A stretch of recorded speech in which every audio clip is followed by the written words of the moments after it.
तभी scene change होता है और हम देखते हैं कि जो एम्परर था वो उन दोनों बच्चों को अपनी ही गोदी में उठाए हुए ले जा रहा था। एक तरफ हमारी फीमेल थी और दूसरी तरफ हमारा क्राउन प्रिंस था और ये जो सीन था ये बहुत ज़्यादा ही प्यारा था। तभी हम देखते हैं कि जो बटलर था वो हमारे एम्परर को ग्रीट कर रहा होता है और वो हमारी फीमेल की तरफ देखता है और कहता है कि क्या मैं रॉयल डॉक्टर को बुलाऊं?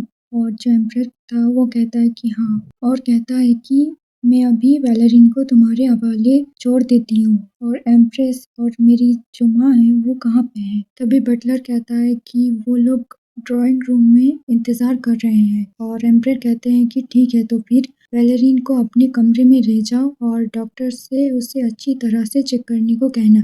तभी एम्परर एक मेड को कहते हैं कि अब से तुम वैलेरिन का ख्याल रखोगी और जो मेड थी वो हमारी वैलेरिन को गोदी में लेते हुए कहती है कि अब से मैं आपका ख्याल रखूंगी योर हाइनेस। और जो मेड थी उसका नाम था लिली। और जो हमारा क्राउन प्रिंस था वो भी अपने फादर से जिद करने लगता है कि वो भी फीमेल के साथ ही जाएगी और उसे ऐसा करते हुए देख के जो हमारा एम्परर था वो कहता है कि ठीक है, तुम जा सकते हो। और ये बात सुन के जो हमारा प्रिंस था वो तो बहुत ज्यादा ही खुश हो जाता है और एम्परर पीछे से कहते हैं कि इनका जो रिश्ता है वो बहुत ज्यादा ही अद्भुत है। भले ही ये दोनों बच्चे हैं पर इनका रिश्ता आंट और नेफ्यू का है। तभी बटलर एम्परर से पूछते हैं कि क्या प्रिंसेस के साथ कुछ हुआ है? और जो एम्परर था वो बताता है कि मुझे लगा था जो एलिशिया है वो अपनी बेटी को लेके थोड़ी ज़्यादा ही ओवर प्रोटेक्टिव है, पर मुझे नहीं पता था कि वो उसके साथ ये सब करती है। और जल्दी से जो डॉक्टर है उसे बुलाओ और उसे अच्छे से चेक करने को कहना उसे, और उसकी हर एक रिपोर्ट मुझे मिलनी चाहिए। तभी जो बटलर होता है वो कहता है कि इसीलिए जो प्रिंसेस थी उसके गाल सूजे हुए थे। और उसके बाद वहाँ से जो एम्परर था वो चला जाता है। फिर हमें एक दूसरे कमरे का सीन दिखाया जाता है जहाँ पे लेफ्ट साइड पे जो लेडी बैठी हुई थी जिन्होंने डार्क ब्लू कलर का कपड़ा पहना हुआ था वो एम्परर की माँ थी। और जो राइट साइड में व्हाइट ड्रेस में जो लेडी बैठी थी वो एम्प्रेस थी। और वहाँ पे हमारा एम्परर आते हुए कहता है कि मुझे आप दोनों से कुछ कहना है।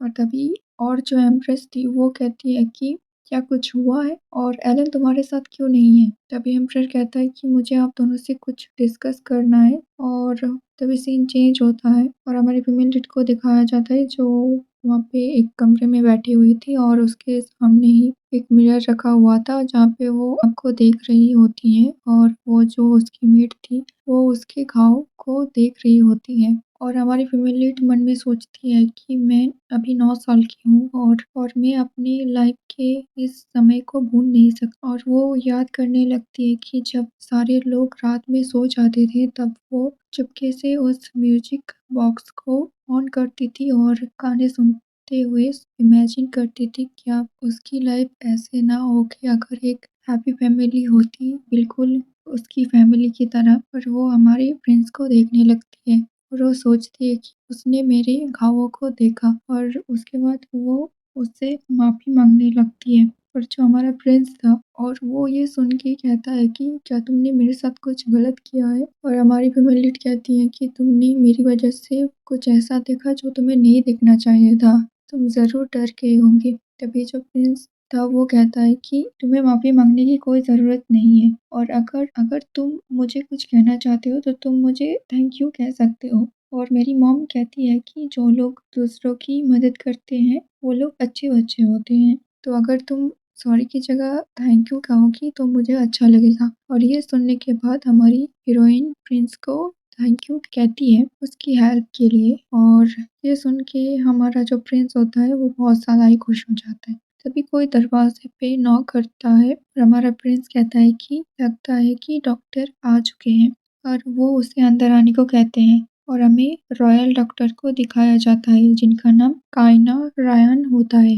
तभी वो अंदर आती है और उन दोनों को ग्रीट करती है और वो हमारे प्रिंस को कहती है कि क्या आप थोड़ी देर के लिए बाहर जा सकते हैं? प्रिंस ये सुन के कहता है कि पर क्यों? और हमारा डॉक्टर कहता है कि ये उनके ट्रीटमेंट के लिए है। और हमारे प्रिंस को ना चाहते हुए भी वहाँ से जाना पड़ता है और जाने से पहले बैलरिन से कहता है कि मैं बाहर ही हूँ, अगर तुम्हें किसी भी चीज़ की ज़रूरत पड़ी तो बुला लेना। और जाते हुए वो डॉक्टर से कहते हैं कि उसे थोड़ा-सा भी हर्ट मत करना, ठीक है? और ये कहते ही वो वहाँ से चला जाता है। उन दोनों के जाते ही जो डॉक्टर हैं, वो हमारी फीमेल लीड की हाथों पे दवाई लगाने लगती है और उसे देखते हुए डॉक्टर सोचते हैं कि अगर इसकी जगह कोई और आम बच्चा होता तो शायद वो इतने पेन में रो रहा होता, पर ये तो कुछ ज़्यादा ही शांत लग रही है। तभी उसकी हाथों की पट्टी हो जाती है और उसके बाद हमारी फीमेल लीड कहती है कि क्या अब मैं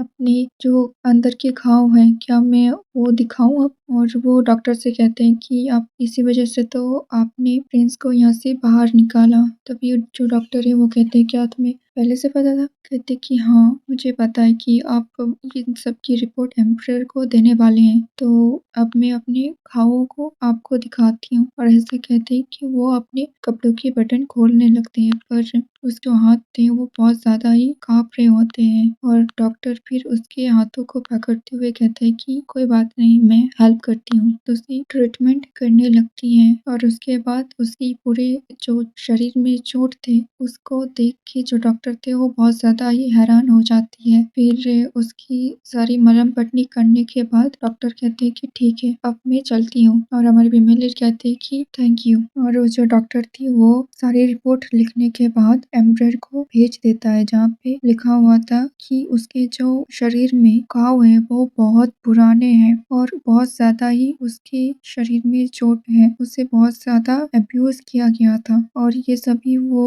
उस रिपोर्ट में लिख के एम्परर को भेज देते हैं। तभी हमारी बैलरीन कमरे से बाहर आती है और जो मेड थी वो कहती है कि गुड जॉब योर हाइनेस। और हमारा प्रिंस था वो भी उससे कहता है कि क्या तुम ठीक हो? क्या तुम्हें ज़्यादा हर्ट तो नहीं हुआ ना? और हमारी फीमेल लीड कहती है कि नहीं, ये और ज़्यादा दर्द नहीं कर रहा है। और वो हमारे प्रिंस को थैंक्स करता है कि उसकी इतनी फ़िक्र करने के लिए। और हमारा प्रिंस हँसते हुए कहता है कि कोई बात नहीं, अब चलो फादर से मिलने चलते हैं।